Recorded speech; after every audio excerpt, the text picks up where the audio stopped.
നമസ്കാരം, സ്റ്റോറിലിറ്റിക്കലേക്ക് സ്വാഗതം. ഇന്നത്തെ നമ്മുടെ ബുക്ക് ഇതാണ്, the book of woman by Osho. As everyone thinks, ഞാനും ചിന്തിച്ചു എങ്ങനെയാണ് ഒരു പുരുഷന് ഒരു സ്ത്രീയെപ്പറ്റി സംസാരിക്കാനായിട്ട് സാധിക്കുക, അല്ലെങ്കിൽ ചിന്തിക്കാനായിട്ട് സാധിക്കുക. അതെന്തുകൊണ്ടാണെന്നും ഓഷോ ഇതിനകത്ത് പറയുന്നുണ്ട്. ഓഷോ വായിച്ചിട്ടുള്ള എല്ലാവർക്കും അറിയാം, ഒരുപാട് കോൺട്രവേഴ്സ്യൽ സബ്ജക്ട്സ് ഹാൻഡിൽ ചെയ്യുന്ന ആളാണ്, അല്ലെങ്കിൽ ഒരുപാട് കോൺട്രവേഴ്സ്യൽ കാര്യങ്ങൾ സംസാരിക്കുന്ന ആളാണ്. അപ്പോൾ അതുപോലെ തന്നെ ഈ ബുക്കിനകത്തും കുറേ കാര്യങ്ങളുണ്ട്. പക്ഷെ അതിനേക്കാളൊക്കെ ഉപരി അതിൻ്റെ മുകളിൽ നിൽക്കുന്ന ഒരു കാര്യമുണ്ട്, ഒരു ബേസിക് ഐഡിയോളജി ഉണ്ട്. ഒരു ബേസിക് ഐഡിയോളജി ഇതൊരു സ്ത്രീയുടെ ബുക്ക് തന്നെ അല്ല. It's not a book of a woman എന്ന് വേണം എന്നോട് ചോദിക്കുകയാണെങ്കിൽ ഞാൻ പറയുക. കാരണം it's a book of man type അല്ലെങ്കിൽ വുമൺ ടൈപ്പ്. അതായത് സ്ത്രീയായിട്ട് ചിന്തിക്കുമ്പോൾ എന്താണ് സംഭവിക്കുന്നത്, അല്ലെങ്കിൽ സ്ത്രീയായിട്ടുള്ള മാനസികാവസ്ഥ എന്താണെന്നുള്ളതാണ് ഇതിൽ ഹാൻഡിൽ ചെയ്യുന്നത്. അത് ജെൻഡർ ന്യൂട്രൽ ആണ്. അത് സ്ത്രീക്ക് മാത്രമേ ആവാൻ പാടുള്ളൂ എന്നില്ല, അത് പുരുഷനും ആവാം.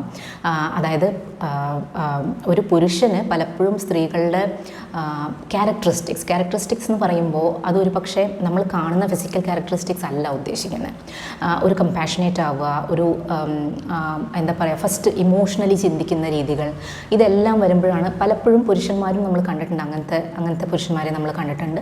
എന്നാൽ തിരിച്ച് ഇവിടെ ഓഷോ പറയുന്ന വളരെ ബേസിക് സ്ഥിതിവിശേഷം, അതായത് മാൻ ടൈപ്പിൻ്റെ ഒരു ചിന്താ രീതി എന്ന് പറഞ്ഞാൽ ഒരു ലോജിക്കൽ തിങ്കിങ് ആണ്, ഇമോഷൻലെസ് തിങ്കിങ് ആണ്, എല്ലാം ഒരു സ്ട്രെയിറ്റ് രീതിയിൽ കാണുന്നു, ഒരു കോംപ്ലക്സ് അല്ലാത്ത രീതിയിൽ കാണുന്നു എന്നാണ് മാൻ ടൈപ്പിനെ പറ്റി പറയുന്നത്. അങ്ങനെ ചിന്തിക്കുന്ന സ്ത്രീകളുമുണ്ട്. അപ്പോൾ ഞാൻ നേരത്തെ പറഞ്ഞ മാതിരി ഈ ഒരുപാട് കോൺട്രവേഴ്സ്യൽ കാര്യങ്ങളൊക്കെ ഇതിനകത്തുണ്ടെങ്കിലും ഇതിനകത്ത് വരുന്ന ഒരു ബേസിക് ഐഡിയോളജി ഉണ്ട്. എനിക്ക് വളരെ ഇഷ്ടപ്പെട്ട ഒരു കാര്യമാണത്.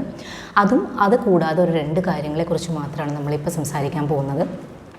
ഒന്ന് ഞാൻ ആദ്യമേ പറഞ്ഞു കഴിഞ്ഞു, അത് സ്ത്രീ ആണെങ്കിലും പുരുഷനാണെങ്കിലും ഈ സ്ത്രീ മാനസികാവസ്ഥ ഉണ്ടാവും. അത് ഉണ്ടാവുന്നതുകൊണ്ട് ഒരു തെറ്റുമില്ല. അങ്ങനെ ഉണ്ടാവുന്നതുകൊണ്ട് ഈ ഭൂമിയിൽ അധികം സ്നേഹവും അധികം സ്നേഹം, കമ്പാഷൻ, ഇങ്ങനത്തെ കാര്യങ്ങൾ ഉണ്ടാവുന്നു എന്നാണ് ഓഷോ പറയുന്നത്. രണ്ടാമത്തെ കാര്യം, ഒരു ലിബറലൈസേഷനെ കുറിച്ച്, ഒരു ലിബറൽ മൂവ്മെൻറ്റ്, വുമൻ്റെ ഒരു ലിബറൽ മൂവ്മെൻറ്റ് വെസ്റ്റിൽ എങ്ങനെയായിരുന്നു, ഈസ്റ്റിൽ എങ്ങനെയായിരുന്നു എന്നുള്ളതിനെക്കുറിച്ച് കുറേ കാര്യങ്ങൾ വളരെ വിശദമായിട്ട് പറയുന്നുണ്ട്. അതിൻ്റെ ഒരു എന്താ പറയുക, ഒരു സമ്മറി എന്ന് പറഞ്ഞാൽ ഇതാണ്. ഓഷോ കാണുന്നത് സ്ത്രീയുടെ ഒരു മാക്സിമം ഫുള്ളസ്റ്റ് ഫോമിലേക്ക് എത്താനായിട്ട് ഒരിക്കലും ഈ ലോകം അനുവദിച്ചിട്ടില്ല സ്ത്രീകളെ. ഓക്കെ, അപ്പോൾ ആ ഒരു അവസ്ഥയിലേക്ക് എത്താനായിട്ട് ഒരുപാടുണ്ട്. ഇതല്ല സ്ത്രീ, അല്ലെങ്കിൽ ഇതിനേക്കാളും കൂടുതലാണ് സ്ത്രീയുടെ ഒരു പവർ, അല്ലെങ്കിൽ എന്താണ് ചെയ്യാൻ സാധിക്കുക എന്നുള്ളത് അത്രയധികം പവർഫുള്ളാണ്. ഇമോഷണലി പവർഫുള്ളാണ് സ്ത്രീ, ഇമോഷണലി സ്ട്രോങ്ങറാണ്. ഒരാളുടെ സ്നേഹം അവർക്ക് എന്താ പറയുക, കൊടുക്കാനും പിടിച്ചു വാങ്ങാനും ഒക്കെയുള്ള കഴിവ് അവർക്ക് കൂടുതലാണ്. ആ സ്നേഹം എക്സിസ്റ്റ് ചെയ്യുമ്പോഴാണ് ഈ ലോകം തന്നെ എക്സിസ്റ്റ് ചെയ്യുന്നത്. മാൻ ടൈപ്പ് മാത്രമേ ഉണ്ടായിരുന്നുള്ളൂ എങ്കിൽ ഈ ലോകം തന്നെ ഉണ്ടാവില്ല എന്നാണ് പറയുന്നത്. So coming back to liberal movement, വെസ്റ്റിൽ കുറച്ചും കൂടെ ഈ കാര്യങ്ങൾ, അല്ലെങ്കിൽ സ്ത്രീയുടെ ഒരു റോൾ ഇതല്ല, കുറച്ചും കൂടെ വാസ്റ്റ് ആണെന്നുള്ളത് ഒരുപാട് നേരത്തെ മനസ്സിലായി. അതുകൊണ്ട് ലിബറൽ മൂവ്മെൻറ്റ്സ് അവിടെ നേരത്തെ സ്റ്റാർട്ട് ചെയ്തു. ഈസ്റ്റിൽ ഇല്ല എന്നാണ് ഓഷോ പറയുന്നത്. പക്ഷെ നമുക്കറിയാം, ഇന്ന് നമ്മൾ ജീവിക്കുന്ന ലോകത്ത് ഒരുപാട് അത് പ്രോഗ്രസ് ചെയ്തിട്ടുണ്ട്. നമ്മൾ എത്തേണ്ടടുത്ത് ഇപ്പോഴും എത്തിയിട്ടുണ്ടോ എന്ന് ചോദിച്ചാൽ ഇല്ല. പക്ഷേ എന്നാലും there are changes compared to what it was before. അപ്പോൾ ഈ ഒരു ലിബറൽ മൂവ്മെൻറ്റിൻ്റെ വളർച്ചയും അതെങ്ങനെ വന്നു, അല്ലെങ്കിൽ ആ ലിബറൽ മൂവ്മെൻറ്റിൻ്റെ രീതി എന്താണെന്ന് ഓഷോ പറയുന്നുണ്ട്.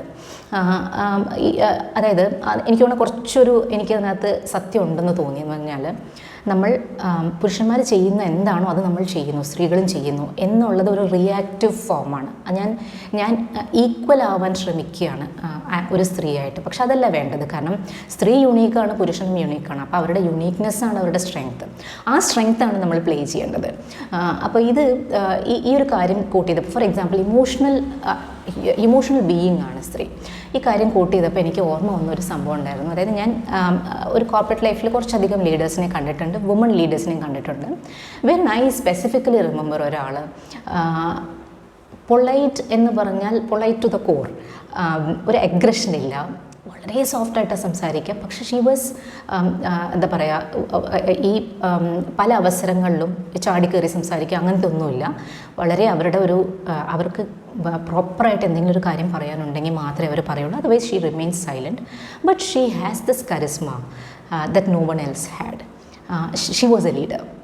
ഷി വാസ് ദ എന്താ പറയുക, എനിക്ക് അറിയാവുന്നതിൽ ദ മോസ്റ്റ് പൊളൈറ്റ് ലീഡർ എന്ന് വേണമെങ്കിൽ പറയാം. അപ്പോൾ എനിക്ക് തോന്നുന്നു ഞാൻ ഇവിടെ ആയിട്ട് റിലേറ്റ് ചെയ്യുമ്പോൾ കറക്റ്റാണ്, നമ്മുടെ യുണീക്നെസ്, സ്ത്രീയുടെ യുണീക്നെസ് എന്താണോ അതിലാണ് നമ്മൾ വലുതാവേണ്ടത്, അതാണ് നമ്മൾ ഒന്നും കൂടെ സ്ട്രോങ്ങർ ആക്കേണ്ടത്, not by competing with men. നീ അത് ചെയ്താൽ ഞാനും അത് ചെയ്തു എന്നുള്ളതല്ല ആ രീതി, പക്ഷേ പ്ലേയിങ് ഓൺ യുവർ സ്ട്രെങ്ത്സ്. ഇതാണ് രണ്ടാമത്തെ കാര്യം. പിന്നെ മൂന്നാമത്തെ ഒരു കാര്യം എന്ന് പറഞ്ഞു കഴിഞ്ഞാൽ, നമ്മുടെ എൻറ്റയർ വേൾഡിൻ്റെ രീതി നോക്കിക്കഴിഞ്ഞാൽ നമ്മൾ പലപ്പോഴും ഈ ഹൂ ഇസ് സ്ട്രോങ്ങർ അല്ലെങ്കിൽ ഹൂ ഇസ് ബെറ്റർ എന്നുള്ള ആർഗ്യുമെൻറ്റിൽ പലപ്പോഴും സ്ത്രീകൾ പുറകോട്ട് പോകുന്ന അവസരങ്ങളാണ് പലപ്പോഴും ഉണ്ടായിട്ടുള്ള ഫോർ ഇയേഴ്സ് ടുഗെദർ അങ്ങനെ തന്നെയാണ്. അപ്പോൾ അതിൻ്റെ റീസണിങ് ഓഷോ പറയുന്നതെന്ന് പറഞ്ഞാൽ this world is build of ഈ ലോജിക്കൽ തിങ്സ്. ഇൻഫ്രാസ്ട്രക്ചർ ആയിക്കോട്ടെ, നമ്മൾ ജീവിക്കുന്ന രീതികളായിക്കോട്ടെ, നമ്മൾ യൂസ് ചെയ്യുന്ന ഡിവൈസസ് ആയിക്കോട്ടെ, എല്ലാം ഒരു ലോജിക്കൽ തിങ്കിങ്ങിൻ്റെ റീസണിങ്ങിലാണ് ഉണ്ടാക്കിയിരിക്കുന്നത്. That is a man type. When the world is a man type, അതുകൊണ്ടാണ് നമ്മൾ ഈ ഒരു ആർഗ്യുമെൻറ്റിൽ പലപ്പോഴും താഴെ പോകുന്നത് എന്നാണ് പറയുന്നത്. പക്ഷേ the conclusion is this. Osho says ഇപ്പോൾ അത് മാത്രമാണ്, ലോജിക്സ് മാത്രമാണെങ്കിൽ ഈ ഒരു വേൾഡിൽ ഒരു യൂണിറ്റിയോ അല്ലെങ്കിൽ കൊഹസീവ് എന്താ പറയുക ലിവിങ് രീതികൾ ഉണ്ടാവില്ല. അത് വേണമെന്നുണ്ടെങ്കിൽ സ്ത്രീയുടെ സ്നേഹം, സ്ത്രീയുടെ കമ്പാഷൻ, ദ ഫീമെയിൽ ടൈപ്പിൻ്റെ കമ്പാഷനും ഇമോഷൻസും ഉണ്ടാവണം. ഇത് രണ്ടും കൂടി ബാലൻസ് ചെയ്യുമ്പോൾ മാത്രമേ ലോകമായിട്ട് നിൽക്കുള്ളൂ, ഒരു യുണീക്നെസ് ഉണ്ടാവുള്ളൂ. ഇത് എലിമിനേറ്റ് ചെയ്ത് കഴിഞ്ഞാൽ, ഇത് രണ്ടും തന്നെ നിന്ന് കഴിഞ്ഞാൽ നമുക്ക് ലോജിക്സ് ഇല്ലെങ്കിൽ വേൾഡ് കനോട്ട് എക്സിസ്റ്റ് അല്ലേ. Many things it cannot run only on emotions. അതേപോലെ തന്നെ ഇമോഷണൽ അല്ലെങ്കിൽ man is not an emotional being, but he seeks emotion, he needs emotion. So അത് കോംപ്ലിമെൻറ്റ് ചെയ്യാൻ പറ്റുന്ന സ്ത്രീക്കേ പറ്റുള്ളൂ. വിച്ച് മീൻസ് ഈ രണ്ട് യൂണിറ്റും equally important with their own uniqueness when they play on their strengths. So this is a conclusion I took from it.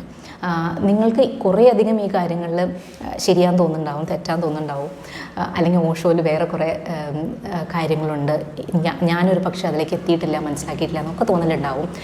Your comments are always welcome. Please do let us know. ഇതല്ല വേറെ ഇതുപോലത്തെ books ഉണ്ടെങ്കിൽ if you want us to ഈ summary ചെയ്യണമെന്നുണ്ടെങ്കിൽ please let us know. Thank you so much. Please like, share and comment on this video. Thank U.